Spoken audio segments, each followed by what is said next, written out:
Double murder के 3 दिन बाद यानी 6 जून 2017 की सुबह 8 बजे का वक्त मकान नंबर डी 147 के ठीक सामने रहने वाले अशोका भाई प्रजापति अपने घर से बाहर निकले। उन्होंने महसूस किया कि बुजुर्ग महिला के घर से सड़े हुए मांस की बदबू आ रही है। यह थोड़ा और आगे बढ़े, बदबू तेज आने लगी। उन्होंने दरवाजा पर लगी घंटी बजाई, लेकिन कोई आवाज नहीं आई। अशोक भाई सोचने लगे कि कुछ तो गड़बड़ है। उन्होंने आवाज देकर आसपास के लोगों को बुला लिया। मोहल्ले वाले मकान नंबर डी 147 के बाहर आकर जुट गए। भीड़ में से एक ने कहा, इस मकान में तो कंचन बहन, उसका बेटा विपुल भाई और बहू सुतोजन बहन रहते थे। 3-4 दिनों से किसी की आवाज नहीं सुनी है, न कोई आता जाता है। मामला गड़बड़ लगता है, मकान मालिक को फोन करो। अशोका भाई ने जेब से मोबाइल निकाला, एक नंबर डायल किया। बोले, दिवेश भाई, आपके मकान से तेज बदबू आ रही है। लग रहा है कि अंदर सड़ा हुआ मांस है। कब से दरवाजे की घंटी बजा रहा, कोई जवाब नहीं दे रहा। दिवेश अपनी दुकान जाने के लिए तैयार हो रहे थे। वे अहमदाबाद के पुरुषोत्तम नगर सोसाइटी से भागे भागे सिगरवा बस्ती पहुंचे। देखा, पूरे मोहल्ले के लोग उनके मकान के बाहर जुटे हुए थे। घबराते हुए उन्होंने अशोक से कहा, बदबू तो तेज आ रही है, फिर से घंटी बजाओ ने। कब से तो घंटी बजा रहा, मुझे नहीं लगता कि कोई अंदर है। कहते हुए अशोक दरवाजे तक गए और फिर से घंटी बजाने लगे, पर कोई जवाब नहीं मिला। इसके बाद दिवेश ने भी आवाज लगाई, और विपुल भाई, कंचन बहन, सुतोजना बहन, कोई है क्या? इस बार भी कोई आवाज नहीं मिला। सुका भाई बोले, वक्त जाया न करो, जल्द पुलिस को फोन करो। देवेश ने थाने में फोन किया। 1 घंटे के भीतर ओडाव थाने की पुलिस पहुंच गई। इंस्पेक्टर NL देसाई ने वहां मौजूद लोगों से पूछा, किसका मकान है ये?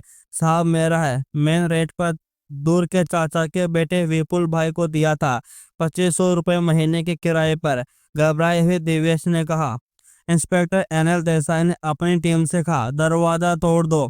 पुलिस ने जोर जोर से धक्का देकर दरवाजा तोड़ दिया। इंस्पेक्टर देसाई और बाकी लोग अंदर घुसे। हॉल में हल्का अंधेरा था, कहीं कोई नजर नहीं आ रहा था। बेडरूम में भी कोई नहीं था। अब इंस्पेक्टर उस तरफ बढ़े जहां से बदबू आ रही थी। बाथरूम तक पहुंचते पहुंचते पुलिस वालों को उबकाई आने लगी। उसने जल्दी जल्दी घर के सभी कमरे और खिड़की खुलवाए। बाथरूम एरिया से खून से सनी एक गठरी और एक बोरी रखी थी। पुलिस वाले गठरी और बोरी खींचकर हॉल में ले गए। NL देसाई ने एक कांस्टेबल से कहा, खोलो इसे, देखो क्या है अंदर। 2 पुलिस वालों ने गठरी खोली शुरू की। एक इंसान की लाश मिली, पूरी तरह से सड़ चुकी थी, कीड़े बजबा रहे थे। दूसरे कांस्टेबल ने बोरी फाड़ दी, उसमें भी एक कटी फटी लाश थी। तो देसाई ने इधर उधर नजर दौड़ाई, कहीं कोई हथियार या औजार नहीं दिख रहा था। उन्होंने देवेश से कहा, किसकी लाश है, पहचानते हो? देवेश भाई बोले, साहब, ये दोनों लोग कौन है, मुझे नहीं पता। दरअसल लाशें इतनी सड़ चुकी थी कि पहचान पाना मुश्किल था। इंस्पेक्टर देसाई ने फिर पूछा, कंचन बेल के परिवार में और कोई है क्या? हाँ साहब, सतारा में उसका परिवार रहता है, नयन भाई और उसकी भाभी कृष्णा बेन। दिवेश बोला, उन्हें खबर करो। NL देसाई बोले। लाशों की तस्वीरें ली गई। कुछ ही देर में फोरेंसिक और पोस्टमार्टम टीम भी वहां पहुंच गई। कमरे में फर्श पर खून के हल्के हल्के निशान थे। फोरेंसिक टीम उसके सैंपल लेने लगी, तभी उनकी नजर दीवार पर पड़ी। कुछ कुछ जगहों पर दीवार रगड़ी हुई थी। फोरेंसिक टीम ने सभी सैंपल लेने के बाद लाशों को पोस्टमार्टम के लिए गांधीनगर भेज दिया। ओडा पुलिस ने IPC की धारा 302 यानी हत्या, 201 यानी सबूत मिटाना और गुजरात पुलिस एक्ट 135 के तहत अज्ञात शख्स के खिलाफ केस दर्ज कर लिया। इंस्पेक्टर देसाई मकान मालिक दिवेश भाई को अभी थाने ले गए। देसाई ने दिवेश भाई से पूछा, जो लोग इस मकान में रहते थे उनके बारे में जो भी जानते हो आराम से बताओ। दिवेश ने बताना शुरू किया। 1.5 साल पहले दूर के चाचा सुरेश भाई ने कॉल किया था। उन्होंने बताया कि उनके बेटे विपुल भाई की अहमदाबाद की एक कंपनी में नौकरी लगी है, उसे किराए पर अपना मकान दे दीजिए। मैंने हाँ कर दिया। वेरिफिकेशन के लिए जब मैं आया तो देखा कि विपुल, उनकी मां कंचनबेन, पत्नी सुजाता बेन और 7 साल की बेटी वैष्णवी कमरे में रह रहे थे। पुलिस के लिए यह केस एक पहेली की तरह था। न कोई चश्मित गवाह था और न ही किसी आरोपी का नाम सामने आया था। उधर कंचनबेल के दूसरे बेटे नयन भाई को जैसे ही ये खबर मिली, वे पत्नी कृष्णाबेन के साथ सतारा से अहमदाबाद के लिए निकल गए। रास्ते में नयन भाई ने पत्नी से कहा, पता नहीं दोनों लाश किसकी है।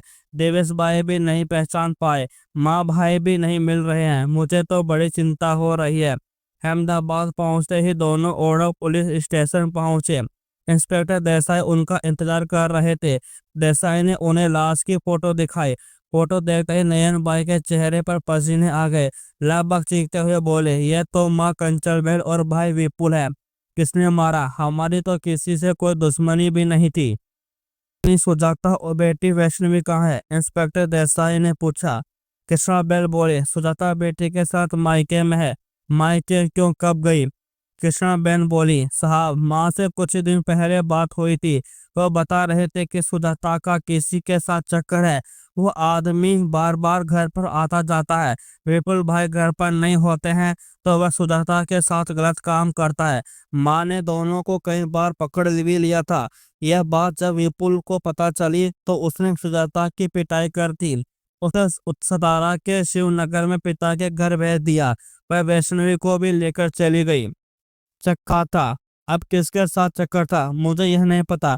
बस माँ इतना कहती थी कि जिस हॉस्पिटल में वो इलाज कराने के लिए जाती, उसी के कंपाउंडर से सुजाता फंसी हुई है। इंस्पेक्टर देसाई नयन भाई से बोले, सुजाता को बुलवा भेजो कि वो जल्द ही जल्द थाने पहुंचे।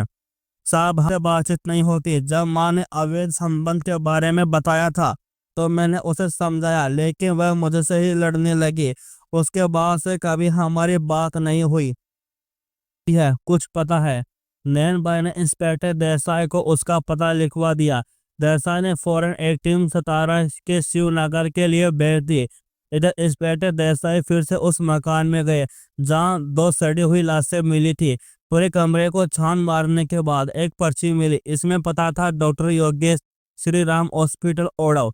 7 जून 2017 की सुबह पुलिस श्री राम हॉस्पिटल पहुंची। डॉक्टर योगेश अपने कैबिन में थे। इंस्पेक्टर देसाई ने कंचनबेल और विपुल भाई की फोटो दिखाते हुए उनसे पूछा, इन्हें पहचानते हो? डॉक्टर योगेश ने कुछ देर सोचने के बाद कहा, सर यह तो कंचनबेल है, मेरे यहाँ इलाज करवाने के लिए आती थी। इसके साथ और कौन आता था यहाँ? सर इसकी बहू, डॉक्टर ने जवाब दिया।